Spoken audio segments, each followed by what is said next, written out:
Now, the first thing we had to do was to define what we meant by communities, but not in any academic sense, but just to get some idea of what we were talking about. And we agreed very early on that we were talking both about communities of place, but also communities of interest and communities of identity. And those are very complicated because some communities of identity may be located in a place. The Muslim community of Leicester is located in a place, but actually their community of identity is global. And those are real senses. Their reference groups are global, and yet they're rooted in a certain neighbourhood, and it's that link between the local and the global. We also took seriously that now the new technologies have opened up quite different communities of interest and of identity. Facebook, apparently, has now a membership of 500 million members, which makes it the third largest government in the world. It's a community of intersecting sets of identities, and it's fatal that we ignore those strong communities of identity which overlap with those of place. And many of the people that we engage with in a place have those other worlds as powerfully with them. So it's a complicated thing to work out how you develop communities of that kind.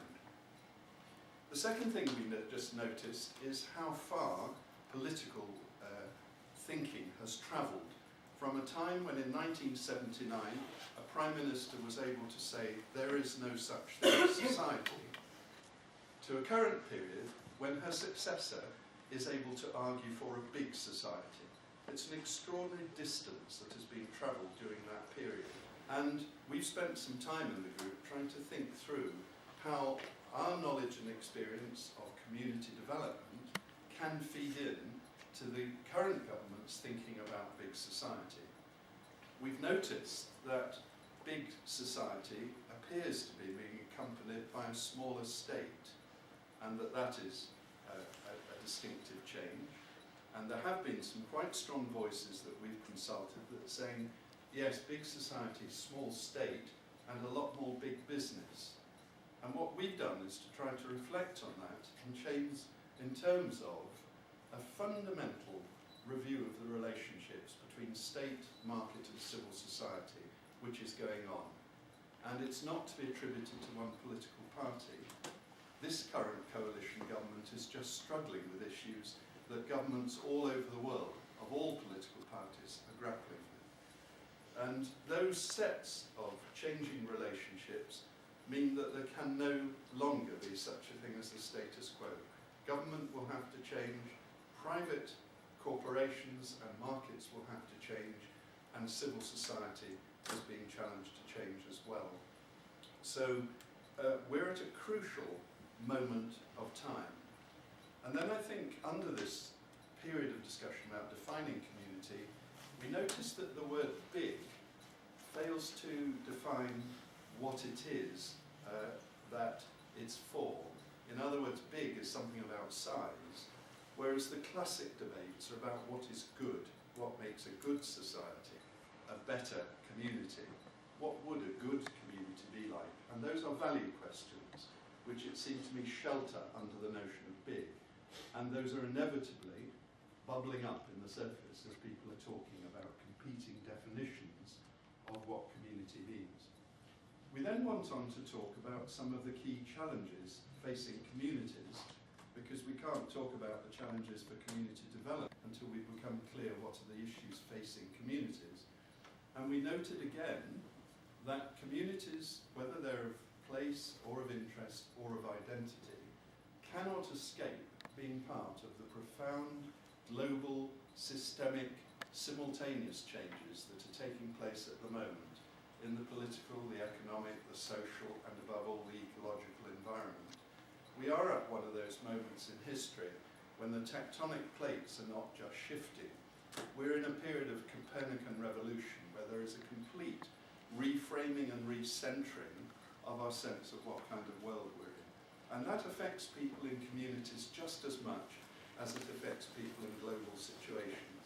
And people sense that uncertainty and want to find a way of making meaning for themselves during a period of profound change and uncertainty. We noticed also that people in communities are now increasingly dealing with problems that are complex and cut across the divisions of traditional government services. This has always been true in communities of multiple disadvantage and deprivation. But increasingly now, people's life experience is about problems that cut across the boundaries between income, employment, health, education, and so on. And for many people, the problems are complex and profound and interconnected. And one of the big challenges is how on earth does government and civil society and the market respond to things which are so densely interconnected. It's very difficult to know how to intervene, if you're going to use that phrase, when the problems are so interconnected. It's hard enough to know how to respond to challenges of education and of schooling. As David Blunkett here will know, you can spend a lifetime trying to improve schooling. But if schooling is linked to poor health and poor housing and very few job prospects, then the whole thing is very much more complex. And that is what community development workers and activists have been struggling with. And then the final bit under this review that we were forced to take account of is how difficult it is to be committed to developing communities, to fighting for a big society at a time when there are cuts in public expenditure. We're not commenting on the rightness or wrongness of that agenda, just to say that to be trying to do the two things at the same time is doubly difficult, because the cuts in public expenditure are inevitably taking away some of the basic support systems that people rely on. Warwickshire at the moment is on the brink of closing its whole youth service. That is affecting communities and groups of people, groups of young people who are struggling to make sense of their lives. So we're just saying what a tense and difficult and contradictory situation it is to be trying to build a bigger society and to think of the role of community development when people are working like this.